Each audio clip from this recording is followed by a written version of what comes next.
On Being with Krista Tippett is supported in part by the John Templeton Foundation, funding research and catalyzing conversations that inspire people with awe and wonder. On the Templeton Ideas podcast, they dive deep into conversations with astrophysicists, psychologists, and philosophers, exploring the most awe-inspiring ideas in our world. Learn more at templeton.org. What a joy it is to offer up a wondrous buried treasure from the 20-year On Being archive. Be prepared as you listen to what follows to take in subtleties and gracefulness you've never before pondered or tried to feel in yourself in the interplay between your mind and your body. Matthew Sanford has an immensely energetic physical presence and is one of the most physically whole human beings I know. And he has been paralyzed from the chest down since a car accident in 1978. But he likes to say that his experience is only more extreme, not so different from that of everyone else. He's written, "We are all leaving our bodies. This is the inevitable arc of living. Death cannot be avoided, neither can the inward silence that comes with the aging process." Matthew's intricate knowledge of that inward silence, which he was forced to befriend after the noisy connections which most of us take for granted were severed, it's revelatory. The places we don't feel in ourselves are graceful, he says, not lost. They're not absence, they're presence. They're part of your strength, your fiber. Ever since this conversation, I have lived in an ongoing wonder. It's something else Matthew brought me to see in myself and in others. That it's not possible to live more deeply in your body in all its grace and all its flaws without becoming more compassionate towards all of life.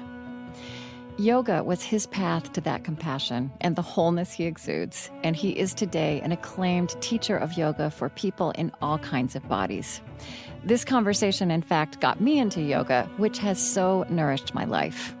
And if you do yoga, you will never think about what it is affecting inside you in the same way again.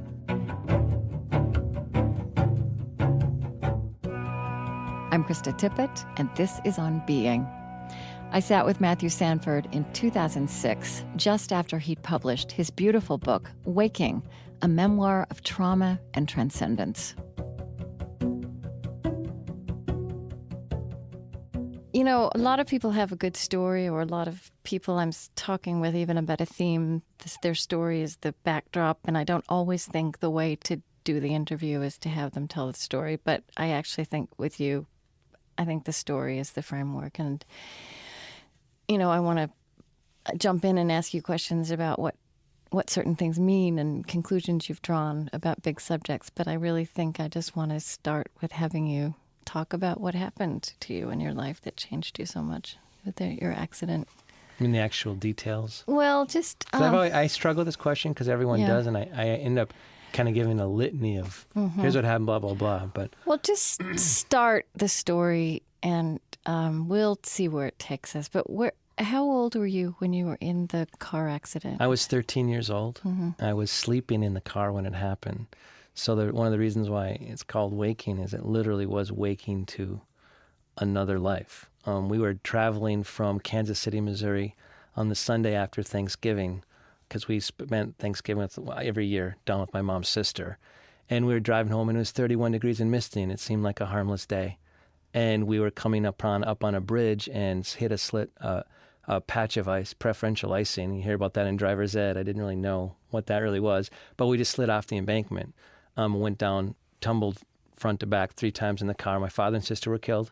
My mother and brother, my brother just jammed his shoulder, and my mother got a bruise on her face, on her eyes, and I broke a lot of things. Broke my back and my neck, both my wrists. So about as banged up as you can be on an accident.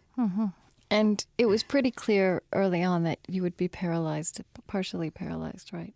Well, yeah, I was in a coma, so I was out of it for 3.5 days. When I woke up, I was told pretty quickly what happened. But what was so interesting about that, is that I was 13. I could hardly process really what happened, Anyway, I mean, you'd lost your father and your sister. It's kind of like getting the weather reported to you, like your father, Laura and Dad are gone. And really what was interesting about it is that I saw right away that my remaining family, they were desperate and they needed me to live. And it was a great way for me to attach to something living. So, trauma happens not just to an individual, it happens to a whole community, to a family. And a lot of those initial early times was me connecting to my family and thinking, oh, I need to live for them right away, which I think was a healing story to myself. You talk about healing stories in your memoir, and you talk about healing stories all the way through life. I mean, the way you use that term, I think that it would also apply to people in the midst of many experiences, which wouldn't include necessarily physical illness or physical challenges. And you did write that your first healing story was just, and it's often a line, right, that your mother and your brother needed you to live. It was a way for me to not feel how injured I was. In fact, going back at it, hearing my mom tell me that the doctors told her that it's good he doesn't know how injured he is, that we took advantage of my innocent 13-year-old energy still going towards life, that I didn't think so much about how injured I was. I never honestly ever really considered not surviving. But the healing story things, one of the things I really try to get across with all that I do is that we all have traumas and we all have our own stories. The concept you're talking about of healing stories, I think it applies all the place. We're constantly losing our trust in the world. Things happen, even loss of childhood innocence, anything, death of a loved one, where suddenly the world changes its shape and you have to confront how are you going to connect back to the world. And, you hear people that are generally positive, or people that always are kind of thinking that the world's doing them wrong. I would call those healing stories, that they've got a very good healing story. But can healing stories also be negative? Oh, absolutely. And some of them can be good at the time. Like, for example, for the first few years after I was injured, I was told, I would often be asked, well, how did you get through everything you got through? And my answer would be, well, I've had two lives. I had one end at 13. My life as a walking person ended at 13. And I've had this second life, so I'm kind of getting two lives. Well, that was a very smart healing story because I had to put away at first the childhood love of my body and trying to confront this new reality so that positing a discontinuity. You just closed a door. Yep. Yeah. And went on to the next one. And that was, at the time, exactly what I needed to say. However, eventually through the practice of yoga, is that I needed to reconnect to the boy that loved his body too. I needed to have all my ages. And the process of doing yoga allowed me to reconnect with the boy that's really disappointed about what happened to my body and what happened to my life. But I needed to recover that. So often I think healing stories themselves require healing over time. And so when you had to grieve, and it's almost like you had to grow into the stage where you could grieve at different levels. And then you also talk about your body grieved at different stages in different ways. Tell some of that, because you have this. I don't want to use insight into your own body. That's too mild. And you're in touch with your body. All these phrases are kind of cliched, but you know things about your body. You've had to live with it more intimately through, by way of the fact that it was damaged. For sure. And part of that was that I had to, the overt connections between my mind and my paralyzed body, the ones that are most easy and most efficient, aren't here anymore. Which is that the spinal cord. Think a thought, and I don't know that I'm thinking. My hand is gesturing because I'm animated in this conversation. Right. But same with your toes, or you might be pressing and wiggling your toes at the same time. I'm shaking my foot, which I do when exactly. I'm. That's just part of, the connection between your mind's intent and your body is so intimate they seem as one. Mm-hmm. Well, that connection got changed in my case. One of the big healing things for me was to recognize that my paralyzed body didn't stop talking to my mind. It changed its voice. It went to a more subtle whisper that doesn't have as much clarity. It's sweeter, it's quieter, and it doesn't as quickly react. So I try to describe it as energetic presence. Like if you were to squeeze my ankle, I feel like you're squeezing a tube of toothpaste. I can feel the surge up my body through my spine. Like those are all, there's a subtle body that we have here. But you feel it as energy rather than as nerve endings. Right. It's not as loud. It's not as crisp. For me, it's also very auditory. And I don't know if that is because I'm just auditory, like that's how my brain's wired. Or, I don't know if I were more a visual person. But I inwardly listen and hear. I pay attention and I can feel these changes. But, at the same time, it's a lot easier for me to get distracted. If I'm really nervous, I don't hear these levels as well. If I'm at a rock concert, I don't hear it at all, right? I mean, they're it takes some attention. And if you focus too much on it, you can amplify it to the point of exaggeration. So it's not as efficient. It's not, there's a reason why people like me weren't surviving 2 million years ago. This probably isn't great for survival when you're getting chased by tigers. Right. I want to talk about yoga and go there and the mind-body connection, but I do want to dwell just for a little while longer with the flip side of this, what you're describing that you've learned over these years. How many years? 15 years 15 since years. I started yoga. Is that you had real experiences, as you say, of leaving your body early on, not only after the accident, but through excruciating rehabilitation and other operations that followed. And, tell me about that. It's so interesting because there's one experience in particular that happened to me soon, right when I got to the Mayo Clinic, that I call an overt out-of-body experience, although I don't know what really happened. I was drugged when it happened. I don't know if I really was watching from above, but I had some screws twisted into my skull to stabilize my broken neck, and I was watching what was happening below, and what was revealed to me in that instance, and I realized more in retrospect as I've gotten older, is that I got shown something there about the fluctuation and movement that can happen between mind and body. And that insight that there isn't the crisp boundaries that we think there are, or that it's all the same, that I got shown that, what we think is all a tight knot is actually much more loose.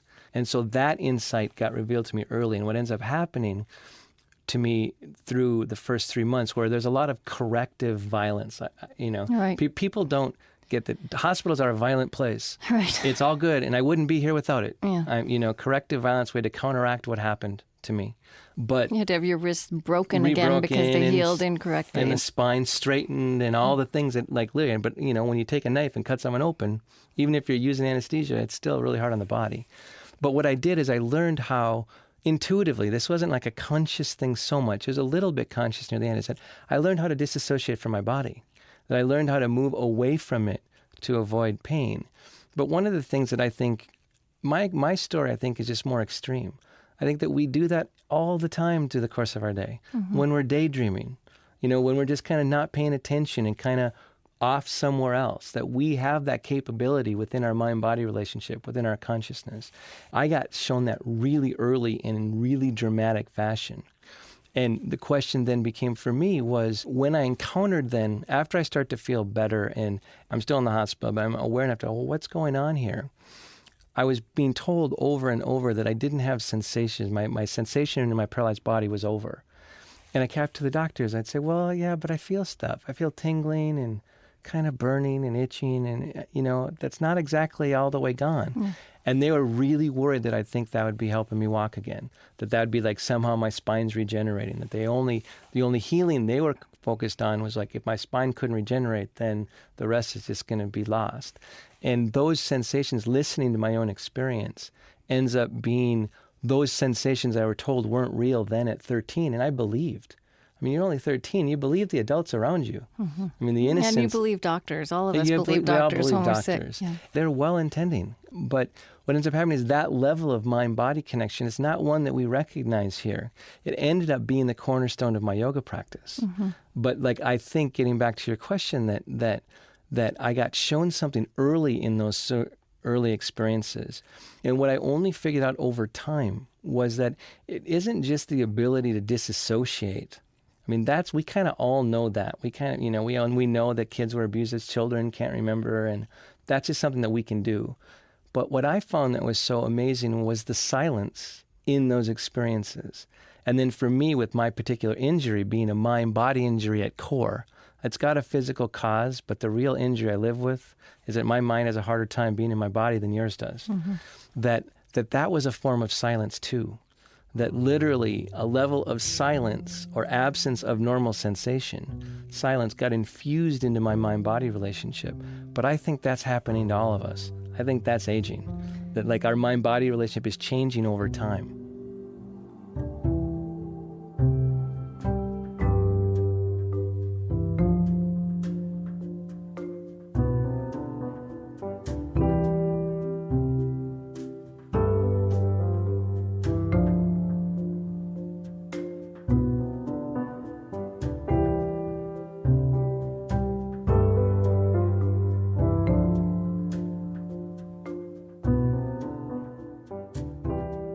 I want you to talk about the term silence. You use it a lot in your book. I mean, here there are many wonderful evocative lines. I mean, here's one. The silence is the aspect of our consciousness that makes us feel slightly heavy.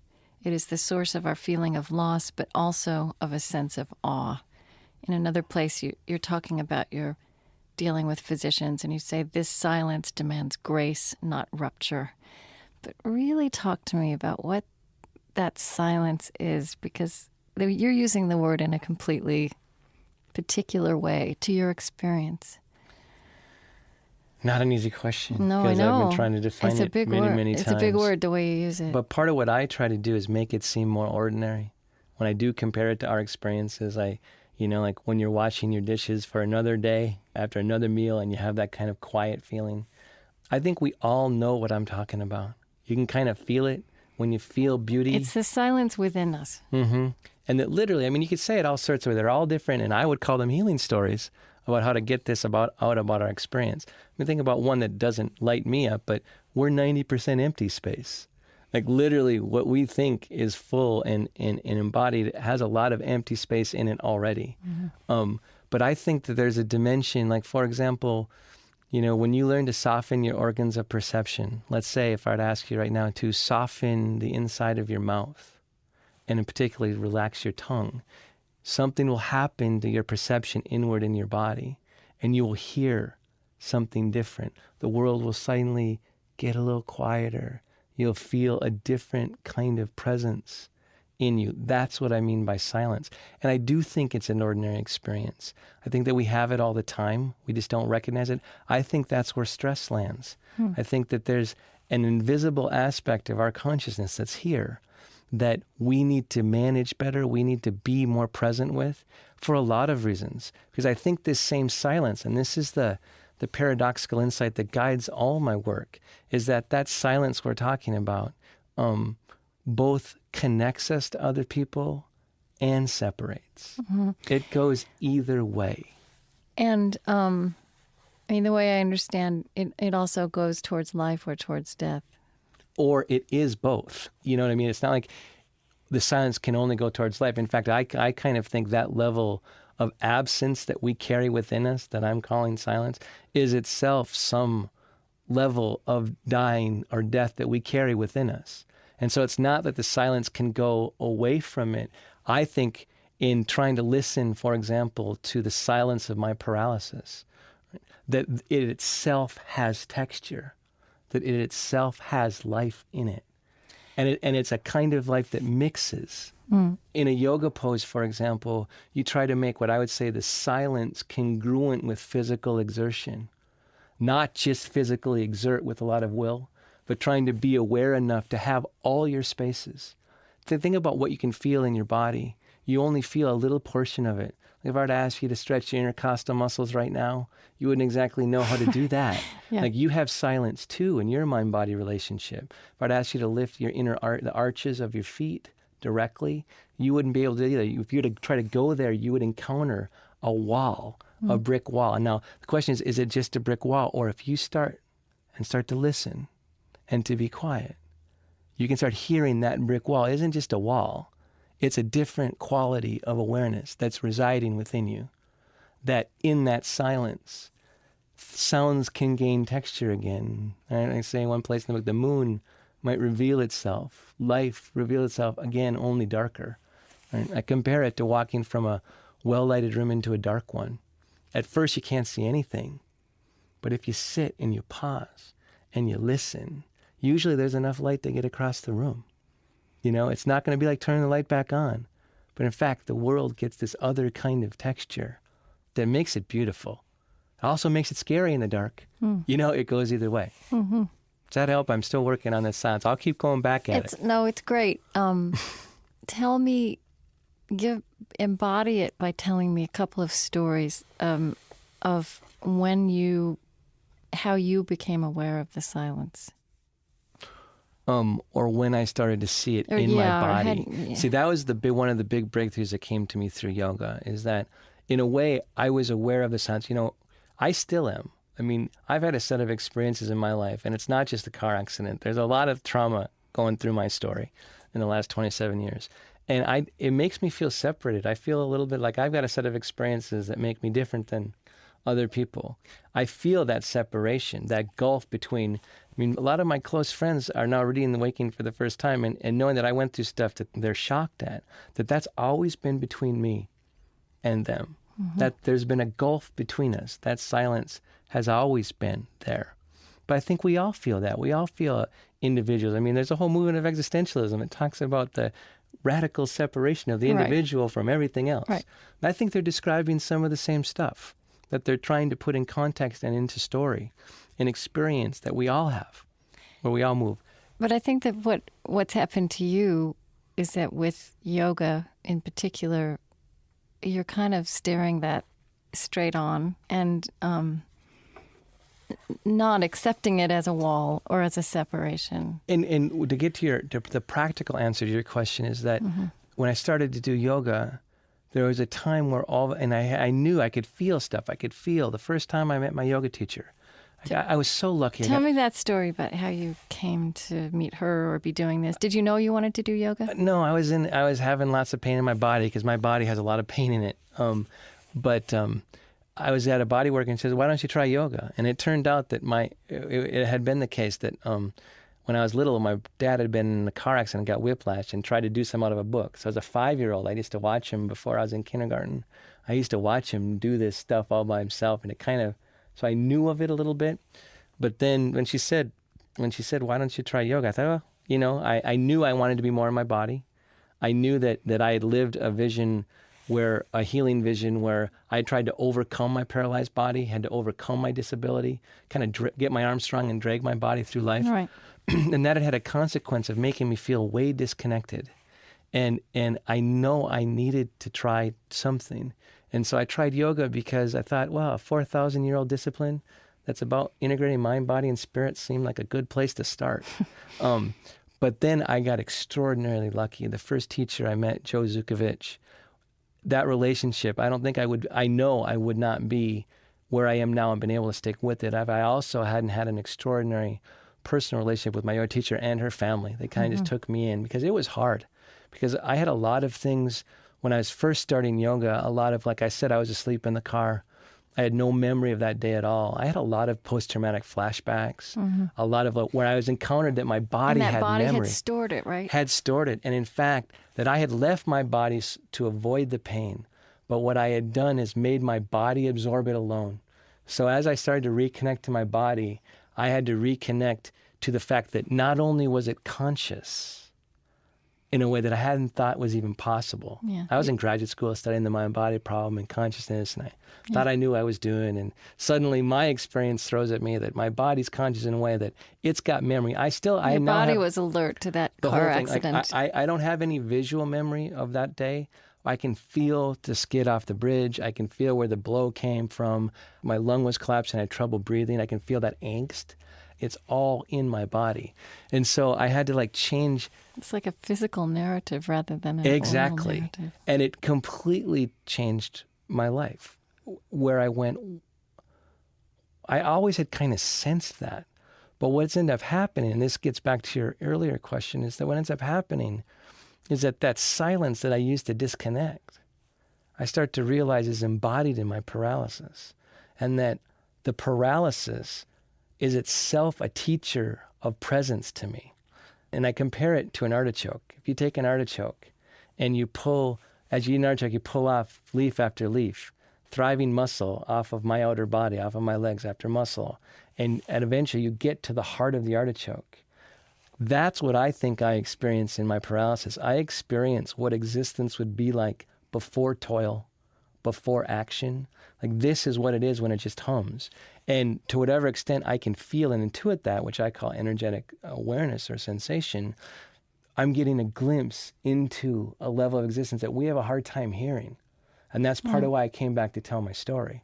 You use this phrase about how in yoga, first of all, you practice Iyengar yoga, which, it sounds to me, from the way I read the story, you kind of happened upon this teacher who happened to teach Iyengar yoga. There are many forms of yoga, but this one is about alignment and precision, which Seems is what I need. Perfectly suited to you with your spine. And also it focuses on each individual pose, right? Instead of sequences that have to go together. Yeah. So Mr. Iyengar, he's alive in Pune, India still, he reveals the universe of yoga in each individual pose.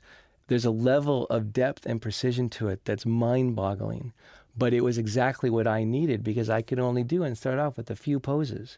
But I could see the whole depth and clarity of yoga right away because each yoga posture, regardless of what it is, have developed, I think, over time because they seal energy or they make it resonate through the mind-body relationship. The particular positions make it flow differently. I can feel that. That's how I can teach you yoga if you wanted to do yoga, is that I can feel that energy flow. Right, because the doctors will tell you that you don't have sensation in your legs, right? But you say, my mind can feel into my legs. Yeah. What's that like? If you're really, really tired and you finally get into bed and you have that sinking feeling, you're laying there and you feel that, relief, and you feel like you're falling, even though you're just laying there, you keep falling because you're so tired. That level of dropping into your body and feeling, like if you were to take that experience and start listening then to your body from that level, that's what I think it is. That there's it's a landing, it's a grounding, it's a feeling of embodiment. There's a reason why when my son, he's 6, is crying, he needs a hug. It's not just that he needs my love, he needs boundary around his experience. He needs to know that the pain is contained and can be housed and won't be limiting his whole being, that he gets a hug and he drops into his body. And when you drop into your body, paradoxically, typically pain is less. Pain gets more intense and more... When you're afraid and try to keep it at pull bay. out of it, it really denies freedom. And it's a great short-term strategy. That's what I did as a 13-year-old. I pulled out of my body to get it. But it's a short-term strategy. And a lot of the process of my life is like embodying again and letting and surrounding what's going on so I can be part of the world.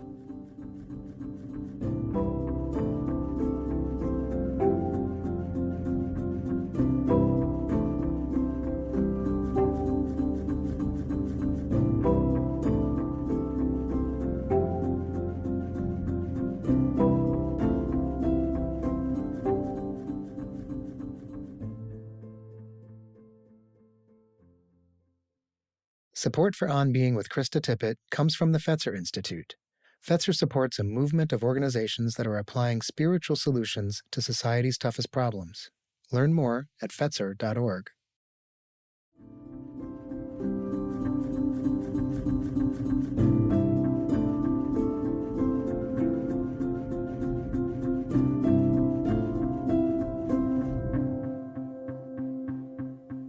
You know, I want to talk about how the way you've lived with what happened to you with limited use of, all your limbs. I mean, obviously you had different stages of what your healing stories were, what you were aspiring to. And you've mentioned this as well. You've touched on this as you've been speaking. I think our culture tends to like heroes. It tends to have phrases like beating the odds and conquering and being victorious. And I'm sure you wouldn't want to diminish the example of somebody like Christopher Reeve, but, that was an example of someone for whom healing was only going to be reversing what had happened to him. And that would be a perfect example of a healing story. And I think that's a very pervasive one in our culture. Yeah. And when it comes to healing, when it comes to a whole bunch, then it comes to aging, we admire that 80-year-old guy that runs a marathon. Yeah. We want to see that proof that mind can overcome matter because the body's going to be what ends up shutting down, right? And so, but what we don't think of it that way, though. Right. Or we think that if we have the will and then we can technology will back us up, right? And that's part of the healing story. What my life has been an exploration of, and believe me, I didn't get this right away. I mean, I broke my leg doing yoga. Because you were trying to be I was heroic. all of a sudden I wanted to do the poses and like show how much I could do and whack. Stretch it to the limit. And I unfortunately had to not, I'm not the sharpest tool in the shed. I had to break a bone again before I learned nonviolence. right? You mean nonviolence to your body. To my body. But you need all kinds of strength. That overcoming, sometimes you got to do that. You got a deadline in your life and you work for 20 straight hours, that's what you do. Right? And that's one story, but that's not what's going to sustain. That you need to be able to also, and it's overused, and I'm now after 15 years of yoga, understand this word deeper and deeper. And that is surrender, that you need to have the strength that comes from the silence. Because that is actually what saved my life as a 13-year-old. That silence I let in and allowed me not to feel my body, and it made me stronger and more resilient in a way, but not because I was flexing muscles. The silence itself is sinewy. It's got a strength to it and a fiber to it, that there's that kind of strength. And it comes from being more present, surrendering into the world, feeling more. But I don't mean intellectually. I mean literally having your body, letting it, like as if you're getting hugged, like my son, that has that feeling. That is really strong. But your heart feels vulnerable when you let yourself be in the world like that. That's why we avoid it. That the kind of strength I'm talking about that has guided a lot of my exploration makes you feel oh so vulnerable and makes you have to feel more. And in your story, there were times when one stage of your understanding of this and your grappling with it was to decide that you still had the use of the upper half of your body and that you would make that as strong as possible and you would live in that part of your body and kind of declare the rest of it gone. That's how I was guided to believe, in my opinion. Right. And did you in fact feel more invulnerable when you had made that kind of declaration? I mean, what you just described about... I think I was less aware. Yeah. Did I feel invincible? No, only because I broke my back my neck again a year after the accident, and was a quadriplegic for a while. So I always felt really vulnerable, that my physical body could break at any time. But that idea of being willful and being able to attack any problem with a lot of will, that makes you feel a type of control over the world that can make you feel less vulnerable.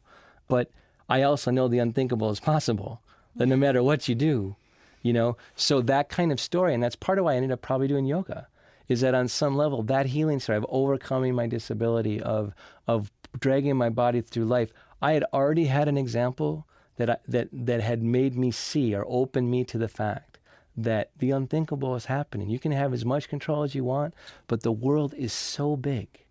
Life does its own thing with us on some level. What's so interesting? The phrase, I think all the language around something like the mind-body connection is a little bit loaded, just like a lot of the language around religion and spirituality can sound new agey. And I mean, you had the experience with physicians that you did yoga and they thought of you as new agey. And I think part of that is just a language problem. But what you're pointing out is that a lot of the culture's glorification of will and triumphing by determination, that's also a form of mind-body connection. It's a form of integration. We're asserting the mind-body connection without calling it that. Right. It's a form of integration. Dominance over bodies is what human beings have done for thousands of years. Mm-hmm. Whether it be nature, whether it be each other, it's a form of mind-body integration. If I have a religion that I want you to believe, our history shows us that you can try to conquer the people and see if they'll have to accept the belief. That's mind-body integration. There's that level. And that my whole point is that we also need, that's one thing we want in the tool belt, to use will when you need to have it. But we, I think, are just on the beginning of realizing that there are many other ways to integrate with body. And in fact, I believe our human survival over time is going to depend on us getting much more subtly aware of bodies. Much, not just our own, the earth, each other, that we need to start studying, and we need stories that help us see that there's depth and potential in what we're already experiencing. And that's part of why I started telling my story, is to try to get that across. And even in bodies that don't function with the perfection to which we aspire, which in fact is a fallacy. And I mean, aging is an example of that as well. And also, I also specialize in adapting yoga to people with disabilities. Right. And one of it makes me love yoga so much more. Yoga can travel through any body. It's not about the perfect pose. It's not that. It's like literally it's a phenomena that occurs at your mind's intent and your body's limits. And it kind of poof, it happens and it travels through any body. One of my favorite things is to have a yoga teacher come to my adaptive class, because what it does is you have this faith in yoga, and you know on some level that it's not just about being able to do these incredible poses, but then you see it in three-dimensional form what's going on. That like literally, I believe working with neurological deficit, one of the big things for me was recognizing, I thought when I first started teaching adaptive yoga, that's why I started teaching first, I thought, well... And adaptive yoga means? Just adapting yoga poses and whatever you can to allow or have someone that lives with not as able for whatever a body, is physically possible. Right, to do whatever they can do with yoga, adapting it to someone who doesn't have as easy of a mind-body relationship. Right. And it's not just physical, it can be cognitive too. You know, some people have that disability too, obviously. That you see in class, you see the principles. Let me back up for a second. What I wanted to say is I thought I was giving back. Like I had this knowledge with yoga that I needed to help, you know, I needed to give somewhere. And so I thought to help people with disability, no one would question that, because I'd had some remarkable things happen in what I could do, but also how I was feeling, you know, within my disability. But what I thought I was teaching them, and what I realized is that neurological deficit is the frontier of mind-body integration. And I don't need to go in with yoga and try to fix somebody or reverse their condition. But in fact, it struck me, there's an analogy, I think, with the development of 20th century psychology, that if you think about like Freud and Jung as they're developing theories of the psyche, they work on neurosis and psychosis. They study those aberrant psychological states, and then they start to theorize, right? That the analogous group for mind-body integration is neurological deficit, whether it be cognitive or physical, right? That like literally here you have mind struggling through body. Because think about someone who's disabled. Pretty much on some level, the core injury is that their mind can't quite make it through their body. Right, that connection is with severed. the same kind of clarity. Yeah. And what's important about teaching someone with a disability or helping someone with a disability is that what they're already doing, the things that some of my students already do just to live their everyday life, are themselves miraculous solutions to a mind-body problem. It's not like, oh, do it this way is better, this way is better. You better make sure you understand why they're moving the way they're moving, what problem it's solving, and then makes you just go, oh my goodness, there's so much ingenuity in the human mind-body relationship. And then you try to help them do it with not so much will.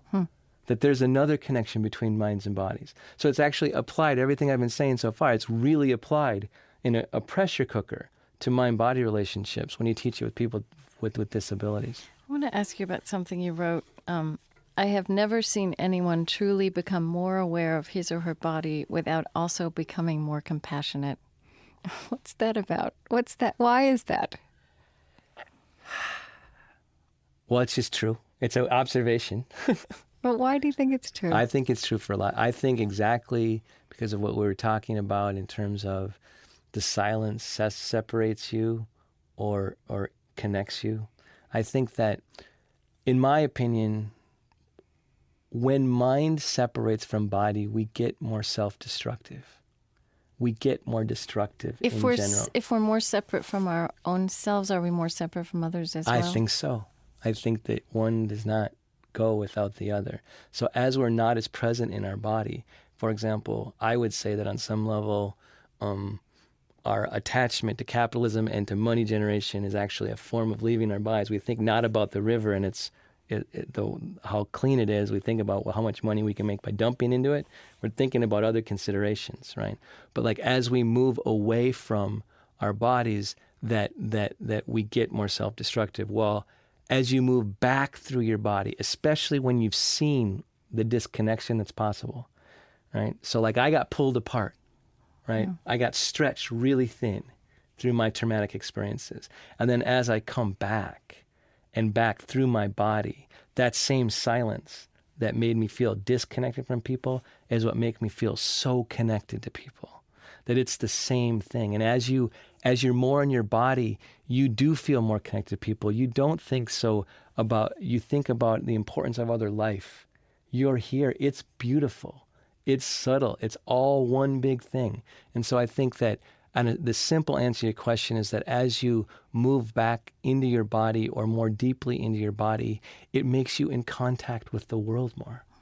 And when you're part of the world, it's much harder to not feel compassion about the You're world. part of the physical world, though, but there is some connection. And there's somehow. another level of realizing that you're connected to the physical world. I mean, obviously, we're all moving our bodies through space. We're in the physical world. But then there's a realization that comes when you've been disconnected and start to bring your, what I'd call silence, or your mental energy back through your body, where you see how beautiful the connections are. And it makes you more compassionate, less willing to do violence, I think, right? And so it's amazing. The observation, too, as just watch students that start with one type of go, when you're overcoming and trying to climb the mountain to get to the top with that willful overcoming story, you're much willing to see things as a means. Right. And even other people. Even other people. And when you start going, wait, I mean, if we were to really, it would be really hard to have warfare actually happen if you actually thought about the human being you were killing.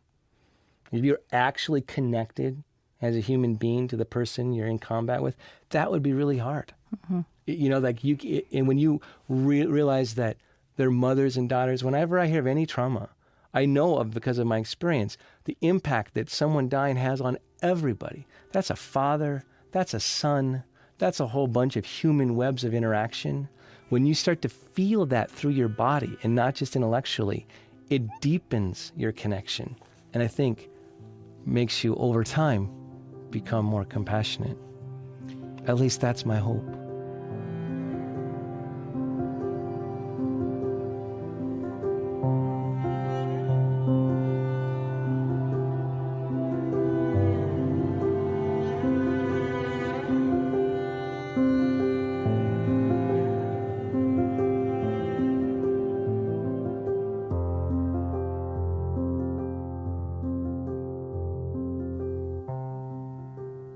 I have to say, I'm sitting here with you, and your body is very alive, and it seems to me to be very connected. You know, you're in a wheelchair, but you're animated. You have incredible energy. And do you use that word disability for yourself? Do you think of yourself as disabled? And if you do, what does that mean? I have a whole bunch of thoughts about that. I get tired of having the language have to be correct. Yeah. And I think the language is the first step of moving consciousness, so I tolerate it. You know, but when someone tells me that I can't call myself disabled or a paraplegic or something, or whatever the word may be, I kind of want to look at them and go, wait, it's my experience. And probably don't want you to use the word because it's uncomfortable for them. Somebody else. Yes. Well, that's my point. You know, it's like I realize it's an attempt to bring more awareness to the issue that surrounds disability, but I think it brings too much morality around it, like there's a right thing and wrong thing to say. And I think that that's not consciousness, that's just words. Okay. Right. So that's the level on that. But do I think of myself as disabled? I have to tell you, honestly, there are times, even now, 27 plus years later, where I will see my shadow and be shocked. You know, like I'll look at it, it's in a wheelchair, it's like, wow, that's what I look like when I'm wheeling through the world. Like, I don't, but at the same time, I definitely am disabled. It's definitely, but my life force isn't completely determined by your ability to flex muscles, that there's something here, and I don't know what it is, and I don't care if it's neurophysiologically explained, but there's a presence here that flows through us that isn't solely determined by the fact if I could stand up or not. And I've always felt that surge. I also know that that connection was what made me such a good athlete as a little kid. It's like you feel a free throw, and it comes from your legs, and it comes from your arms, and it comes from unity. All that unity's still here, right? I just can't quite stand up. So, you know, you describe in your book that at different times in your life and through all the operations and your initial injury and other injuries, you then at some point started to realize that healing could look like something different than being able to walk again. I mean, do you feel that you are healed? I think my mind-body relationship continues to heal. That as I practice yoga and pay attention and be in love with the world, actually, it continues to heal. I have so much more presence. Before I started yoga, I really did feel like a floating upper torso. And like when I'd be talking here with you, I'd be more talking just with my upper body. You can still see it. And a Yeah, lot but of people you are, I feel like you're talking with your whole the body. whole thing, man, it's moving through the whole thing. And that presence was not realized in me before I started yoga. And you're saying that that presence is about your mind being connected to your physical... And like I'm talking with you with my whole being. It's like yoga poured water on me and through me.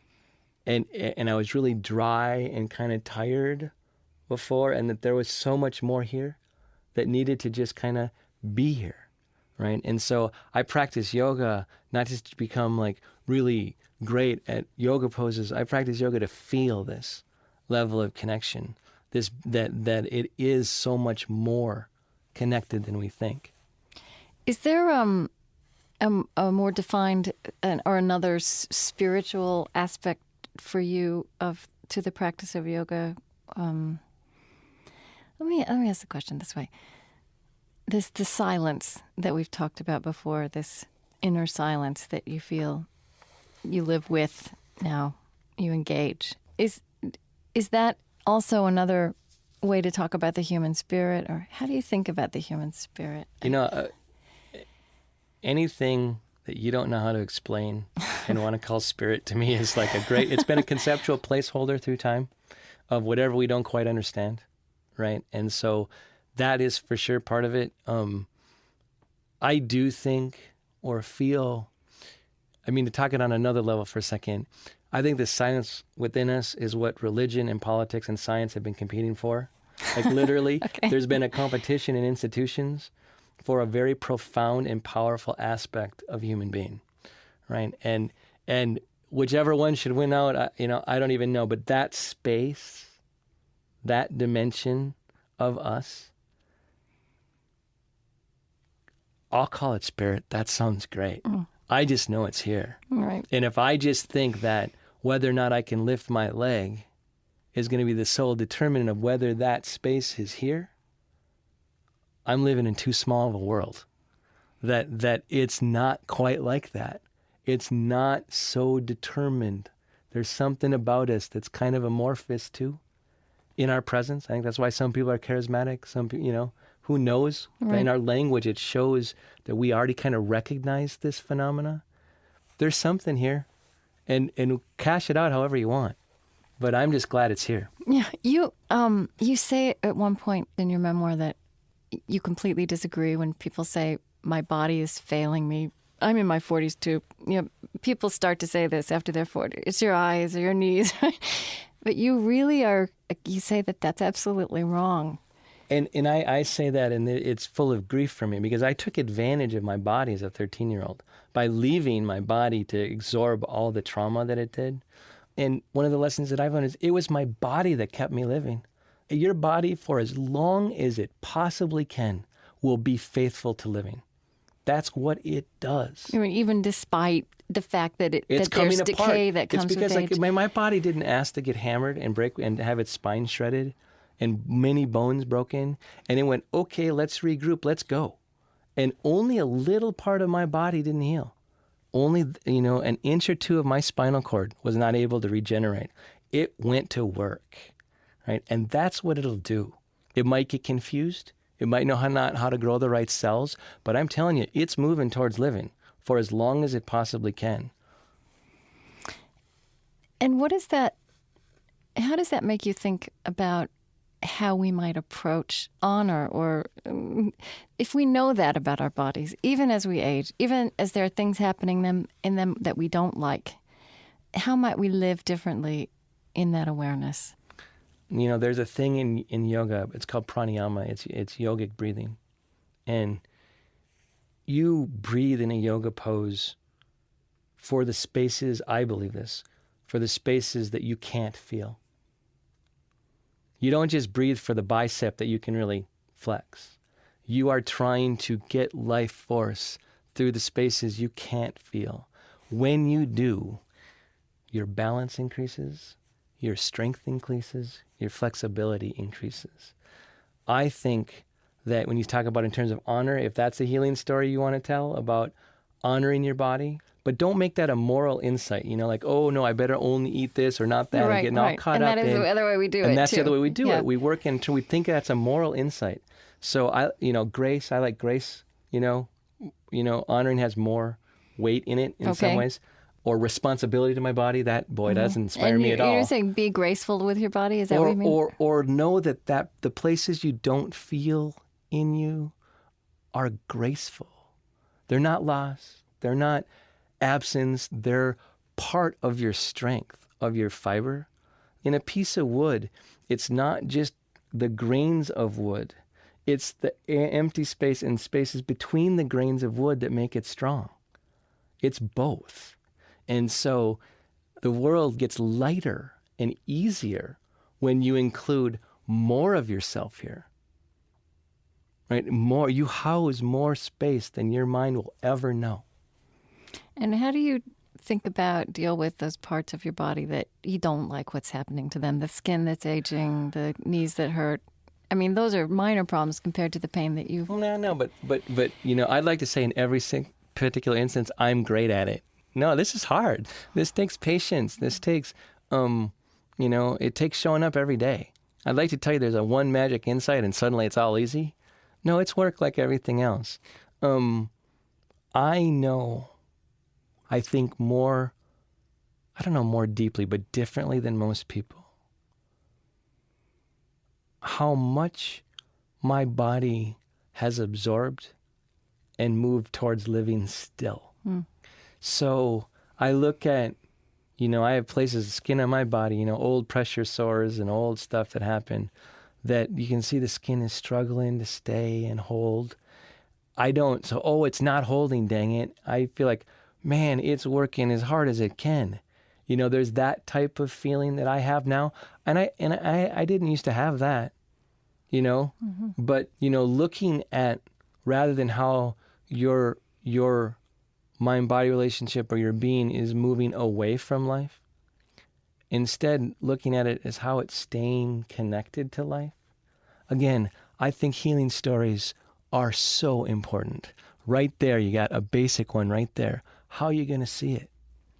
Are you leaving here? Is your presence changing as you leave here that allows for other things? Yeah, my body does not heal as well as it used to when I was 13. That's true. My physical body doesn't do it. But because of the compassion I can feel for my body, for others, something else is healing. Right? It may not just be the skin on my ankle that I wish would heal a little bit better. You have a 6-year-old son. There's nothing in the world more embodied than a 6-year-old boy. Pure energy. Yep. Pure physicality. How did your son think about your body? My body? Yeah. I was so worried about this before I was a parent. I thought that he would have more issues than he does. He likes the idea that he's going to be taller than me sooner. Okay. And he hasn't quite grasped that I'm actually almost because 6 you're feet in a tall. Wheelchair. Right? Yeah. He doesn't quite get that. So he likes that part. He always kind of measured himself against me. Paul is amazing. There are a couple times where we've been in like on Daddy and Me days. There was one story that it was a relay race at like his nursery school or preschool, and I couldn't do it. And so it was like this kind of running down this mat and going through and coming back. And I couldn't line up with them and do the relay with them. So the other dads and sons were doing it. But he did it on his own, right down along the side, and ran down and then came back and gave me a big high five. And so he knows that I can't do all the things.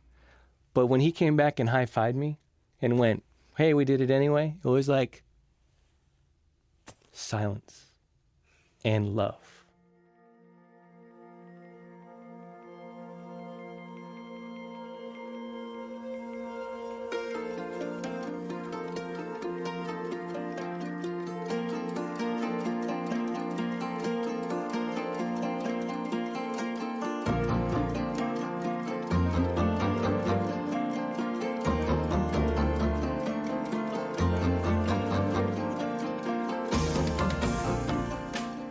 Matthew Sanford is the founder and president of Mind Body Solutions, which is based in Minnesota. His book is Waking, a memoir of trauma and transcendence. Matthew continues to teach live adaptive yoga classes weekly and holds regular virtual gatherings with people around the world. In addition, he has created a video library of his teaching methods for yoga teachers everywhere to use freely and without cost.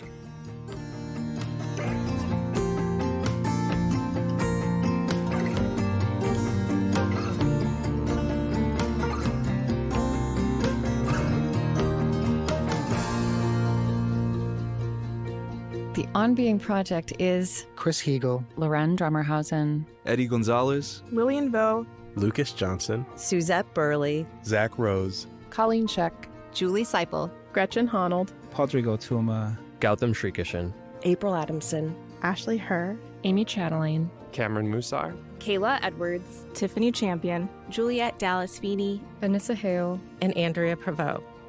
On Being is an independent, nonprofit production of the On Being Project. We are located on Dakota land. Our lovely theme music is provided and composed by Zoe Keating. Our closing music was composed by Gautam Shrikishan. And the last voice you hear singing at the end of our show is Cameron Kinghorn. Our funding partners include the Hearthland Foundation, helping to build a more just, equitable, and connected America, one creative act at a time. The Fetzer Institute, supporting a movement of organizations applying spiritual solutions to society's toughest problems. Find them at Fetzer.org. Calliopeia Foundation, dedicated to cultivating the connections between ecology, culture, and spirituality, supporting initiatives and organizations that uphold sacred relationships with the living earth. Learn more at Calliopeia.org. The Osprey Foundation, a catalyst for empowered, healthy, and fulfilled lives. And the Lilly Endowment, an Indianapolis-based private family foundation dedicated to its founders' interests in religion, community development, and education. On Being is produced by On Being Studios in Minneapolis, Minnesota.